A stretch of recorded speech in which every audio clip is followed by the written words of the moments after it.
Today, we're going to give you a understanding of what the Buddhist religion teaches in terms of the origins of life and the universe. When I grew up in the world, we were taught that God was white and God made the universe. In fact, when I was a little boy, I remember going to the movies to see the movie called The Ten Commandments, where Moses had spoken allegedly to God. Let's let a brother break this thing down for you, and you really need a brother to break it down for you because this is some tough stuff. Science has just discovered a way that actually proves the reality of Buddhism, or how Myoho Renge Kyo is actually correct. Now, there is a theory or a scientific discovery that came about. It's called the Higgs boson. The nucleus with electrons orbiting around it. That's been well known for more than a century. Then, inside the nucleus, there are protons and neutrons. They're incredibly small, but that's not the end, because inside them are quarks and other minute particles. But what gives these tiny things substance or mass? Well, the theory is that those smallest particles travel through a force called the Higgs field, and they get slowed down by it. This is how the Higgs boson works. You can't see it, but you can see how it gives particles substance, the creation of matter. Now, the Higgs boson is a discovery that there is a quantum field that exists in the world. Now, this quantum field is what protons, as they call it, and they're moving at the speed of light. Now, they call this what? The God particle. In that when this nothingness in this quantum field, as it moves and it goes through this field, what happens is that matter is able to be born. They call this the God particle. There's no such thing as a God particle. What it is that from nothingness emerge matter. And the matter comes because when a nothingness, or these photons that travels at the speed of light, and they go through a field, this field is able to turn it around and cook it, and what happens is that life emerges. This is the universal law, or Myoho, that we call in Buddhism. Let me see if I can explain it to you. Now, in Buddhism, or what the Buddha teaches that there was a time before time, or a time without a beginning. See, time is only a measure of movements. Time is a dimension. Now, in Buddhism, we use what is called the lotus.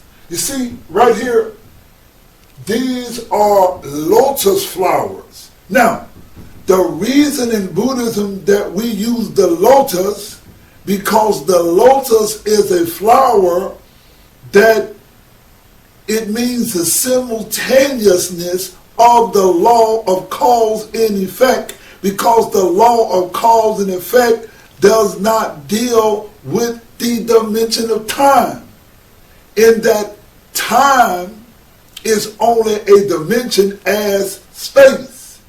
So in time, or in the universe, there is the law of cause and there is the law of effect. But the law of cause and effect is simultaneous It is one single law. That's why we call it Renge. Now, we chant Nam, which means devotion, and then Myo is the mystic law. Mystic because it represents the law of life and death. Myoho, mystic law of life and death, it is the law of cause and effect. So in Buddhism, we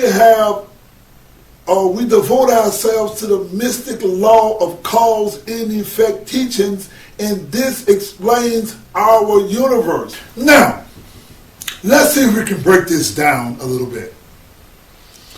The Gosho reads, or the Buddha teaches us, that all phenomena manifest the 10 aspects. Now, scientists have calculated our universe to be about 13.8 billion years old. Now, how did they come to this calculation?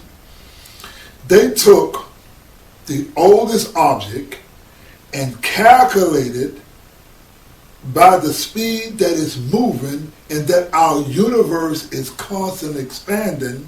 And when you go from the distance of the object to the time that it's moving, it's actually about 13.8 billion years old. Now, something that's very interesting, that when you read the Lotus Sutra, the Buddha actually says that he is much older than 13.8 billion years old.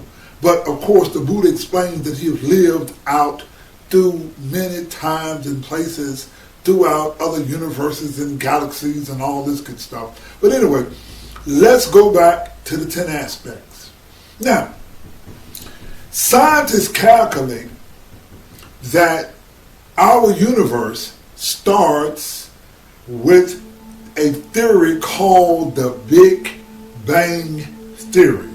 Now, the Big Bang Theory does not conflict with Buddhism because Buddhism is Myoho Renge Kyo, or the mystic law of cause and effect. Now, let's see can we kind of understand the Big Bang Theory. Years and billions of years ago, a compact matter, because life goes through the phases of birth and death. As the universe expands, the universe contracts, or it goes through the phase of life and death. For example, when you see a star collapse, and as a star collapses, it gets compact and compact and compact, and it grows in and in and in, and the star gets so compact, it's so dense that even light cannot even be seen because its gravitational pull pulls everything. Now, let's go back before time in the Big Bang as Buddhism and as scientists explain it. Scientists explain that once upon a time, millions and trillions of years, the size of a pinhead, lower than a pinhead, this universe was like compact. And there was an explosion, boom! And this explosion, and all of a sudden the gases and the air and the mass and all these things happen. Now when all these things happen, and gases and this and all of that happen, that is what we call in Buddhism an appearance. That is, appearance is a behavior or a happening. That's an appearance. Now, it had a nature. The appearance was the Big Bang. The nature is the Big Bang. That is, all the gases and everything blew up and the universe was just expanding and growing. But it has a nature. It has an appearance, a nature, and an entity. Appearance, nature, and entity, that's the Big Bang Theory. Now, because it has an appearance, a nature, and an entity, it has what? A power. Because it could do so many things with all the gases and the water and all these things happening. Well, it has a power. Because it has a power, that Big Bang had an influence. Now, it had number 6. Now, number 6 is what Buddhism is. That is, it had an inherent cause. What is the inherent cause? Buddhism teaches us that the inherent cause is Myoho, or it is a mystic law of life and death, but life itself is mystic or mysterious. So the mystic law or the inherent cause was life itself. So it had an inherent cause, and because it had that, it had what? A relationship. What is the relationship? The relationship to the Big Bang Theory and life manifests itself is us today. That's the relationship. And with that relationship comes a latent effect. That is, there are some things that have not even happened in the universe that's going to happen that has never even happened yet. That's the latent effect. And what you see today is a manifest effect. So, when you look at the universe, or you go from the Big Bang Theory, or even you go from what they call evolution, it is only a manifestation of Myoho Renge Kyo. So once you get the manifest effect, you get the consistency from beginning to the end. This is Buddhism. This is Myoho Renge Kyo. Those of us who chant Myoho Renge Kyo begin to understand how the universe functions. Now, we become part of the 10 worlds because there are 10 worlds of existence. That is hell, hunger, animality, anger, humanity, heaven, learning, self-realization, bodhisattva, that is Christ-like, and Buddhahood, that's an enlightened condition. You got 10 worlds. Within 10 worlds is 100 worlds, time the 10 aspects, which is 1,000 worlds, time the 3 realms. Now, the 3 realms are the realm of the 5 components. Ladies and gentlemen, we are the realm of the 5 components. That is, there's an appearance. But once there's an appearance, there's an appearance. And that is a perception. There's a conception. And then there's a volition and consciousness. So we're part of the realm. So there's the realm of living beings, and that's the realm of the environment. This is 3,000 worlds in a momentary state of existence. This realm is what we call Renge, or cause and effect. So we chant Nam Myoho Renge Kyo. That is the essence of all things and the universe. We give it to you in the black way. I am Anthony Elmore, President of Proud Black Buddhist World Association. Come join in with us.